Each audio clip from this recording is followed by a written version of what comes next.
Good nature. బామా, ఓ బామా, ఎవరో బాబు నువ్వు?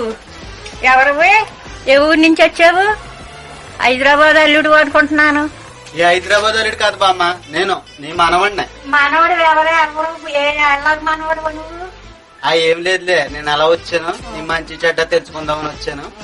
సరే, నా మంచి అల్లుడు కొనుక్కోటానికి వచ్చావు. అవును. రా బాబా. ఏంటి బామ్మ అలాగే చూస్తా ఉంటావా? కనీసం కొన్ని మంచిగా వచ్చు కదా. ఇస్తాను బాబా, ఎవరు అని ఆలోచిస్తున్నాను మరి.